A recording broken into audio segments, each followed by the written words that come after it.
প্রতিটা গ্রামে একটা ঘর থাকে যেটা নিয়ে সবাই ফিসফিস করে, কিন্তু যদি একদিন ঘরটাই তোমায় ডাকতে শুরু করে, আজকের গল্প আপনাকে নিয়ে যাবে বাংলার এক বিস্তৃত প্রান্তে, যেখানে সময় থেমে গেছে আর অন্ধকারে কিছু একটা জেগে আছে। এটা কেবল গল্প নয়, এটা এক সতর্ক বার্তা। আলো জ্বালিয়ে বসুন।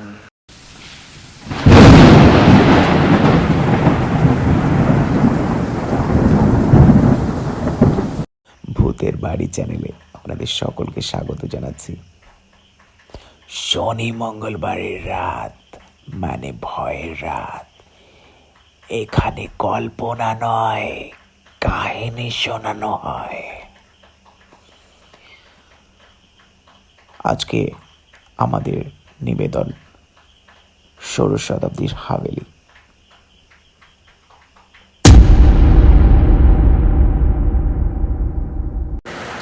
গল্পের নাম ষোড়শ শতাব্দীর হাভেলি। আমার নাম দিব্যজ্যোতি সেন।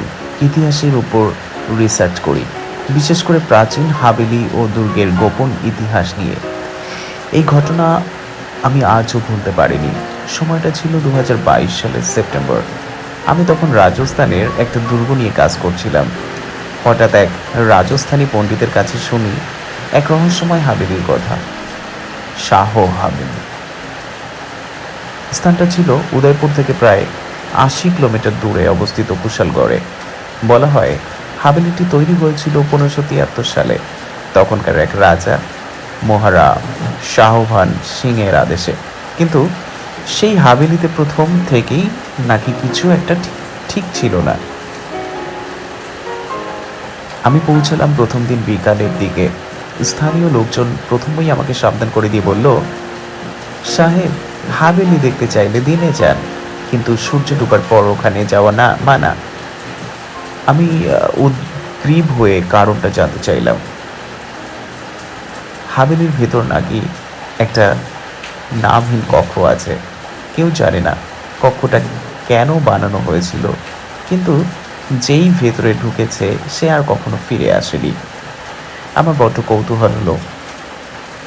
আমার মনে দারুণ কৌতূহল তৈরি হয়েছিল। ঠিক করলাম আমি আজ রাতেই থাকবো হাভেলিতে, দেখি কি হয়। হাভেলিটা বিশাল, মাঝখানে একটা উঁচু চৌকো, পেছনে 3টে তালা। জায়গাটা ভেঙে পড়েছে অনেকটা, কিন্তু কোথাও কোথাও এখনো প্রাচীন রাজকীয়তার ছোঁয়া আছে। একটা দরজা চোখে পড়লো হঠাৎ করেই, লোহার মোটা শিকল দিয়ে বাঁধা, আর ওপরে লেখা, শান্ত থাক, সে এখনো জেগে আছে। আমি ছবি তুলে রাখলাম। রাত তখন 11টা বাজে। আমি একটা ত্রিপটে ক্যামেরাটা বসিয়ে বেশ হাভেলির ভেতরে একটু পায়চারি করছিলাম। হঠাৎ একটা শব্দ কানে এলো, ঘর থেকে বেরিয়ে যা।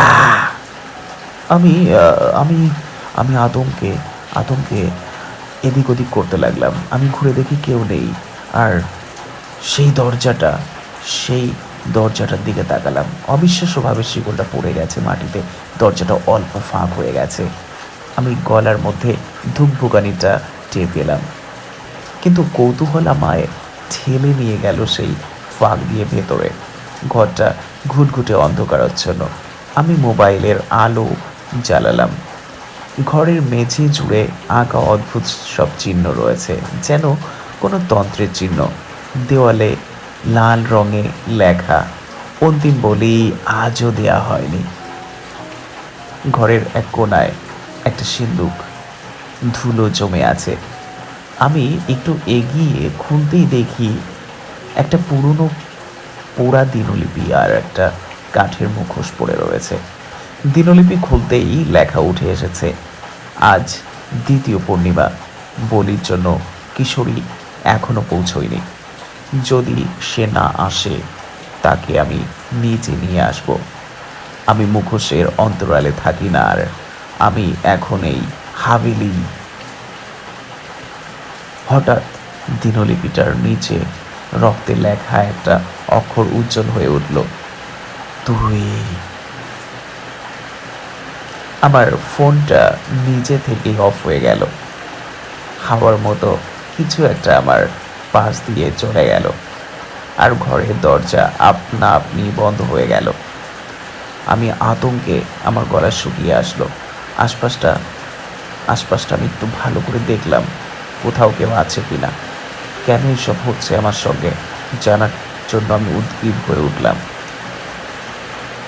দেখলাম ভেতরে বেশ বন্ধ। আমি অন্ধকারে। হঠাৎ শুনি জুতো টিপে হাঁটার শব্দ। কেউ আমার পেছনে, কিন্তু আলো নেই, শব্দ নেই, শুধু একটা ঠান্ডা নিঃশ্বাস গায়ে লেগে যাচ্ছে। হঠাৎ মুখোশটা যেন নিচে থেকেই নড়ে উঠল। ভেতর থেকে একটা চিৎকার, এই হাভেলিতে যারা আসে তারা মাটির অংশ হয়ে যায়। তুমি কি আলাদা ভেবেছো নিজেকে? আমি আমি বেশ ভয় পেয়ে গেলাম। আমি কিছুক্ষণ চুপ করে থাকলাম। দেওয়ালের ফাটল থেকে বেরিয়ে এলো ধোঁয়ার মতো কিছু। তার মধ্যে একটা মুখ, চোখ দুটো ফাঁকা আর ঠোঁট ফেটে গেছে। সে এগিয়ে এসে আমার দিকে তাকিয়ে বলল, বলিদান শেষ হয়নি, আর সে এখন তার শরীরে বাস করে, তোর শরীরে বাস করে। আমি চিৎকার করি অজ্ঞান হয়ে পড়লাম।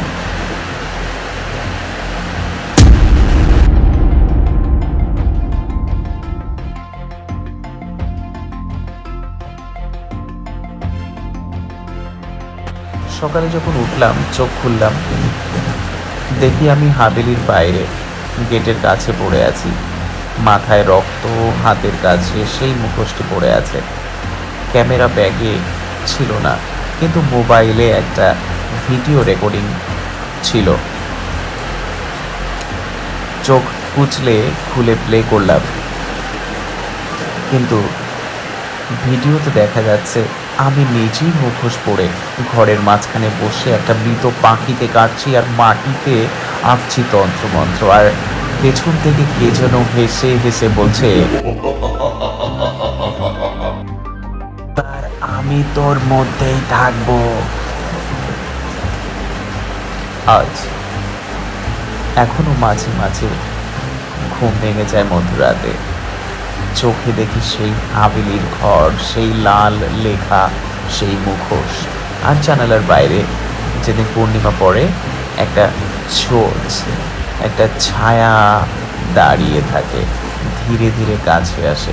আমি জানি সে এখনো আমার ভেতরে বাস করছে।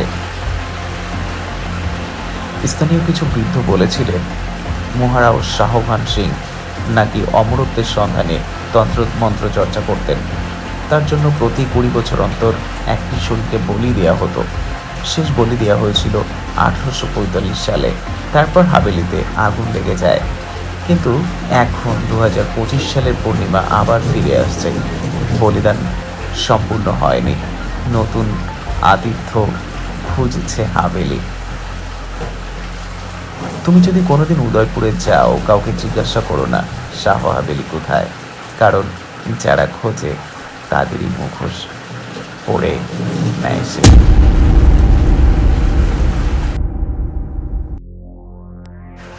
প্রতিটা গ্রামে একটা ঘর থাকে যেটা নিয়ে সবাই ফিসফিস করে, কিন্তু যদি একদিন ঘরটাই তোমায় ডাকতে শুরু করে, আজকের গল্প আপনাকে নিয়ে যাবে বাংলার এক বিস্তৃত প্রান্তে, যেখানে সময় থেমে গেছে আর অন্ধকারে কিছু একটা জেগে আছে। এটা কেবল গল্প নয়, এটা এক সতর্ক বার্তা। আলো জ্বালিয়ে বসুন। আপনাদের সকলকে স্বাগত গল্পের দ্বিতীয় অংশে। শুরু হচ্ছে গল্পের দ্বিতীয় অংশ।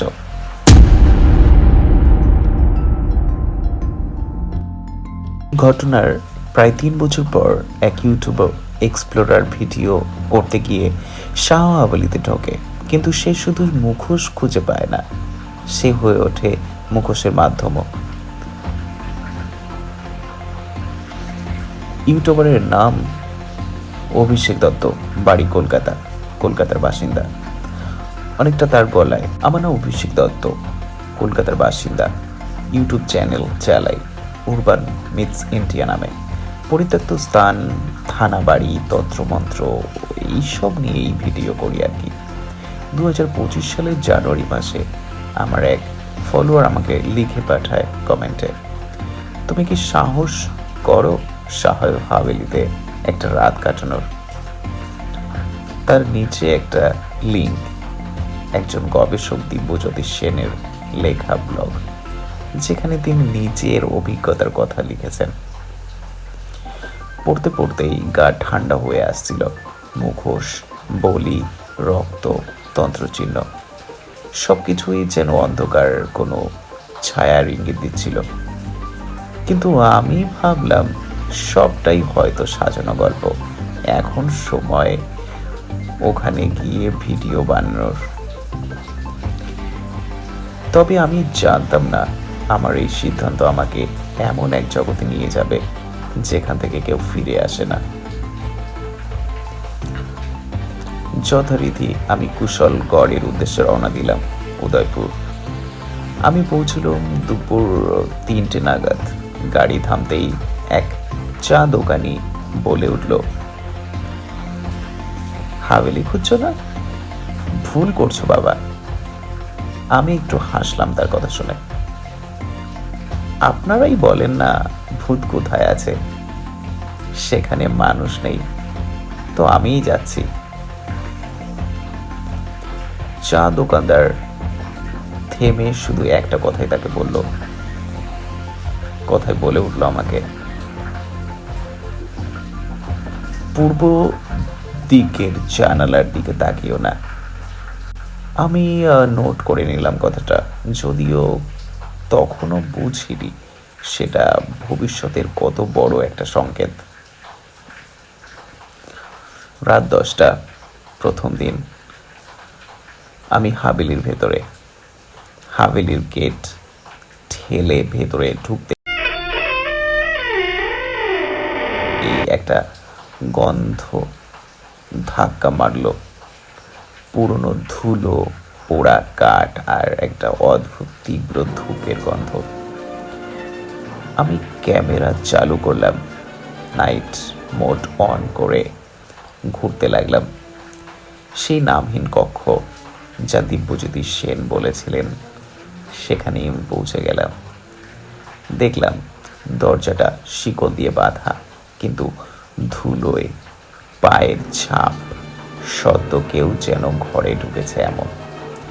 আমি ক্যামেরা ফোকাস করতেই দরজার উপরে লেখা লাইনটা চোখে পড়ল, শান্ত থাকো, সে আবার ফিরছে। লাইনটি শুনে আমি একটু থমকে গেলাম। আমি ঠান্ডা শ্বাস ফেললাম, কিন্তু ঠিক তখনই ক্যামেরার স্ক্রিনে একটা মুহূর্তের জন্য স্পষ্ট দেখা গেল দরজার ফাঁক দিয়ে একটা মুখ তাকিয়ে আছে আমার দিকে। চোখ দুটো ফাঁকা, ঠোঁট ফেটে গেছে, ঠিক যেন সেই ছবি যেটা দিব্যজ্যোতির ব্লগে দেখেছিলাম। আমি পেছনে তাকালাম, দেখলাম কেউ নেই। গাটা থমথম করে উঠল। আশপাশটা নিস্তব্ধ। ঘড়িতে 10টা বাজে। ঠিক রাত 11টা 34 মিনিট। আমি ঠিক করলাম দরজাটা খুলেই ঢুকবো। শিকল সরাতেই দরজাটা ধীরে ধীরে খুলে গেল।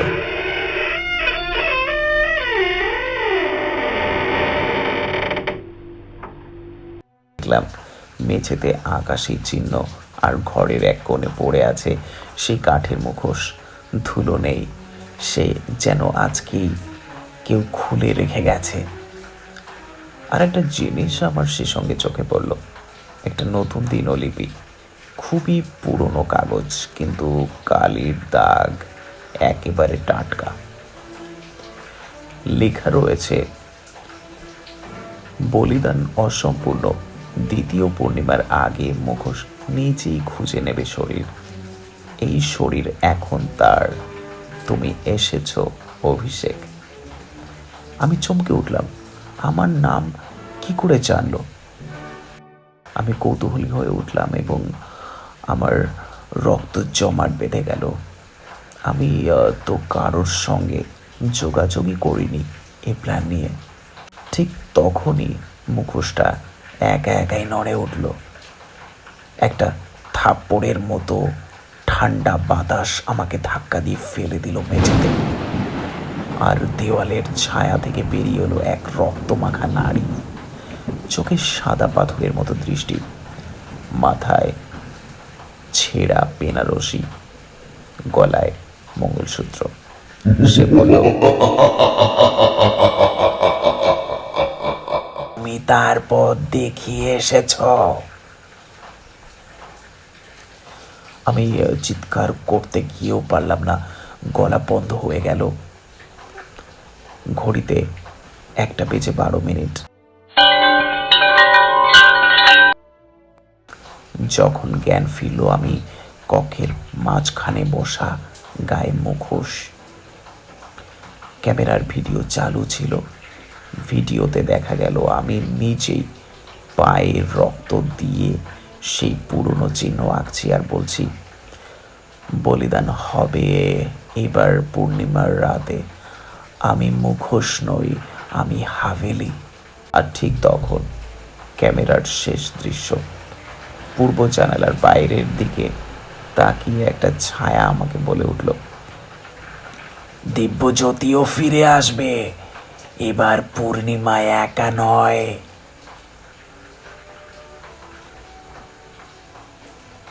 দ্বিতীয় দিন সকাল। লোকাল থানার এক কনস্টেবল আমাকে হাভেলির গেটের কাছে অজ্ঞান অবস্থায় খুঁজে পায়। আমার হাতে মুখোশ, পকেটে সেই দিনলিপি। তারা ভিডিও পায় না, ক্যামেরার মেমোরি পুরো ফাঁকা, মোবাইল গলে গেছে যেন এমন মনে হলো। কিন্তু মুখোশটা, সেটা এখনো অক্ষত। তারা জাদুঘরে জমা রাখে, উদয়পুর হেরিটেজ মিউজিয়ামে। আজ জুন মাস, 2025 সাল, পূর্ণিমার আগের রাত। আমি এখন কলকাতায়, কিন্তু প্রতিদিন রাতে আমি কিছু একটা শুনতে পাই, একটা ফিস ফিস শব্দ। শব্দটি এমন, তুই বলেছিলি মুখোশ স্রেফ প্রপ, এখন দেখবি কে কাকে পড়েছে। আমার শরীর ঠান্ডা হয়ে যায় পূর্ণিমা এলে। দরজার বাইরে একটা ছায়া দাঁড়িয়ে থাকে। গতকাল রাতে আমার ডেস্কে একটা চিরকুট পাওয়া গেছে, বলিদান এবার কাছের জন্যই হবে অভিষেক, নইলে আমি চলে আসব। আমি জানি আর সময় হয়তো নেই। মুখোশ এখন আর হাভেলিতেই নেই, ওটা আমারই বাড়িতে, আমার মাথার উপর। আর আমি এখন শুধু আমি নই।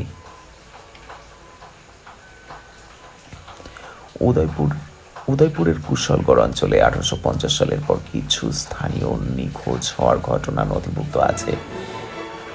এক রিপোর্টে উল্লেখ করা হয়েছে, এক রাজকুমারী সঙ্গীতা বলি থেকে বাঁচতে গিয়ে নিজেকে আগুনে আত্মহত্যা দিয়ে দেয়, আর তার আত্মাই নাকি মুখোশে আটকে আছে।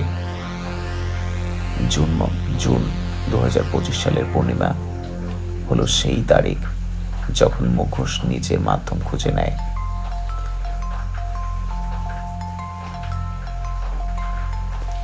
তুমি যদি শাহ হাভেলির সামনে যাও আর কেউ যদি হেসে বলে ভেতরে যাস না, জেনে রেখো সে মুখোশ পড়ে আছে।